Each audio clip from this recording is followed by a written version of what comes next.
Champak one में हर प्रजाति के पशु पक्षी रहा करते थे।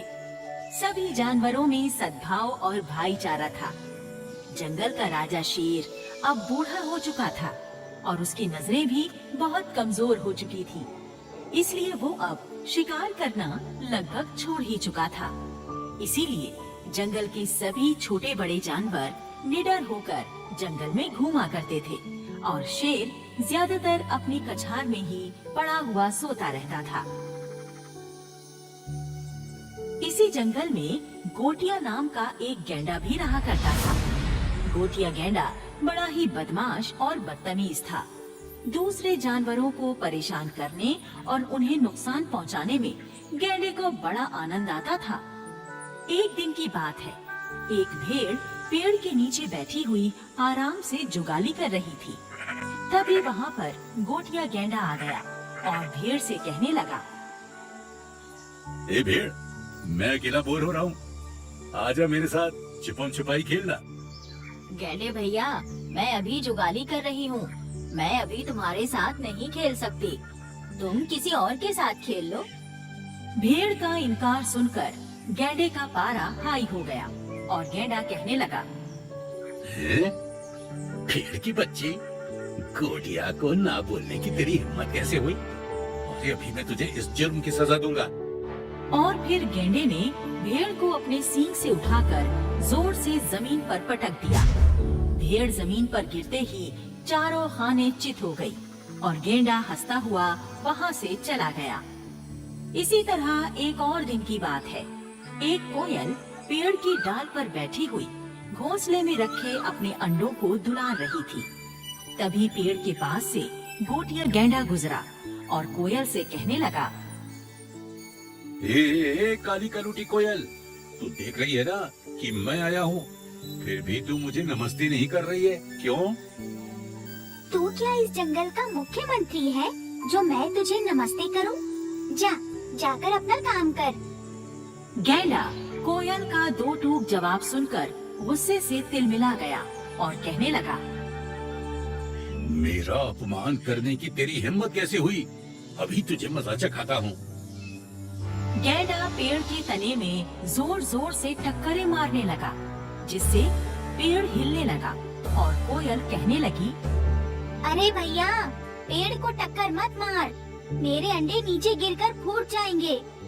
लेकिन गैंडा कोयल की एक नहीं सुनता और लगातार पेड़ को टक्कर मारने लगा और फिर पेड़ के हिलने से कोयल के सारे अंडे नीचे जमीन पर गिरकर फूट गए। कोयल अपने अंडों को देखकर रोने लगी। हाँ, अरे ये क्या? तेरा सत्यानाश हो दुष्ट, तूने मेरे अंडे फोड़ दिए। मैंने तेरा क्या बिगाड़ा था जो तूने मेरे अंडे फोड़ डाले? गोटिया गेंडे से पंगा लेने का यही नतीजा होता है। उसके बाद गैंडा वहाँ से चला गया और कोयल बेचारी वहीं रोती हुई रह गई। गैंडे की इन्हीं गंदी हरकतों के कारण जंगल के सारे जानवर उससे बहुत दुखी थे। इसीलिए कुछ जानवर गैंडे की शिकायत लेकर शेर के पास पहुँचे और शेर को उसकी हरकतों से अवगत कराया और उसे सजा देने के लिए प्रार्थना की। भेड़ कहने लगी, महाराज, गैंडे की गुंडागर्दी से सारे जानवर परेशान हैं। आप उसे बुलाकर कठोर दंड दीजिए। हाँ, मैं तुम सबका दर्द समझ रहा हूँ, लेकिन मैं क्या करूँ? मैं तो खुद बूढ़ा हो चुका हूँ, मुझे तो अब साफ साफ दिखाई भी नहीं देता। अब तुम ही बताओ, ऐसी हालत में मैं ताकतवर गैंडे को भला कैसे दंडित कर पाऊंगा? शेर की मजबूरी समझते हुए सारे जानवर वापस लौट गए। फिर एक दिन की बात है, चिंटू चींटा दूल्हा बना हुआ अपनी बारात के साथ अपनी दुल्हनिया के बिल की तरफ जा रहा था। चींटे की बारात में बहुत सारे चींटे और चींटियां शामिल थे, जो नाचते गाते हुए, बैंड बाजा बजाते हुए लंबी कतार बनाकर चले जा रहे थे।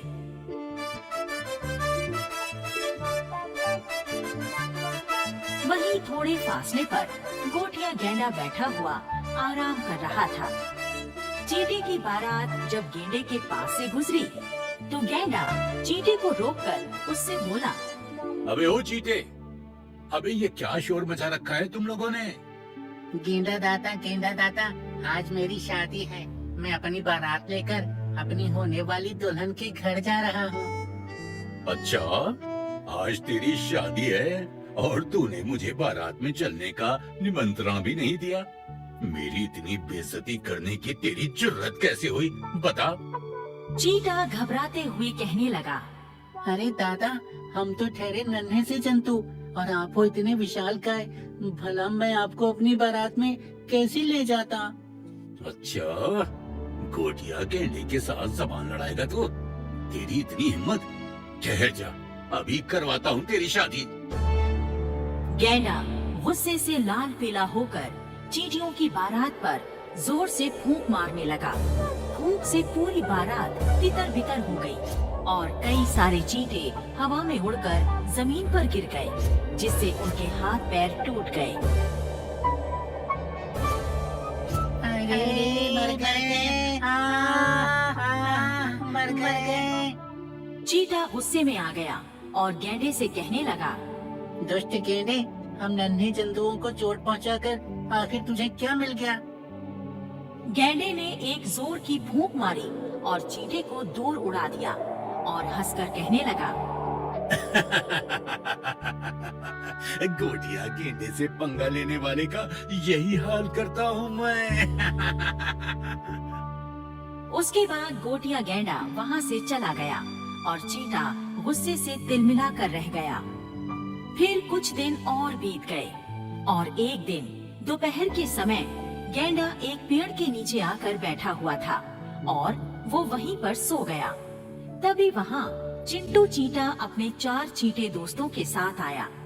चिंटू चींटे के इशारे पर उसके चारों दोस्त गैंडे के दोनों कानों में घुस गए और जोर जोर से उसे काटना शुरू कर दिया। गैंडा पूरी तरह बौखला गया और दर्द के मारे छटपटाने लगा। हाय हाय, मेरे कानों में क्या बवाल घुस गया। हाय हाय हाय, बड़ी तकलीफ हो रही है मुझे। अरे कोई मुझे बचाओ, कोई मुझे बचाओ। हाय हाय, मेरे कान में कौन घुस गया।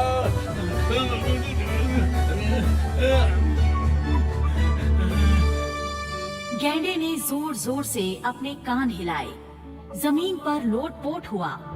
उसने खूब उछल कूद मचाई, लेकिन उसके कानों में घुसे हुए चींटे किसी तरह बाहर नहीं निकले और निरंतर उसे काटते रहे।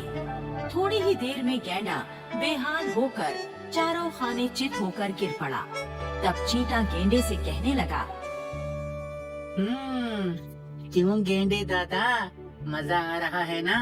मेरे दोस्त चींटे तुम्हारे कानों को कष्ट पहुंचा रहे हैं, तो तुम्हें कैसा लग रहा है? बताओ बताओ।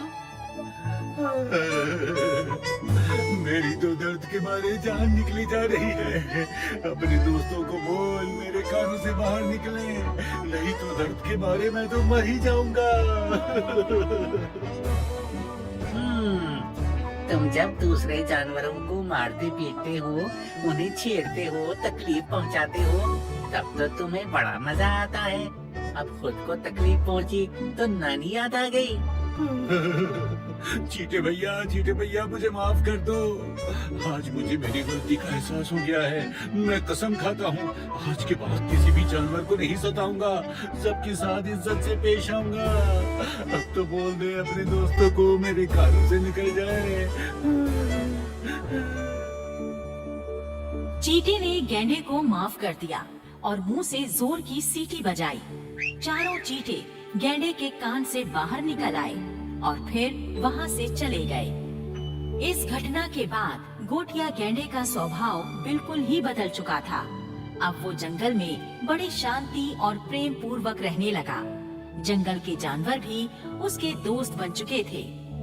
सीख: इस कहानी से हमें यही सीख मिलती है कि हमें अपनी ताकत का उपयोग कमजोरों को सताने के लिए नहीं, बल्कि उनकी सहायता के लिए करना चाहिए।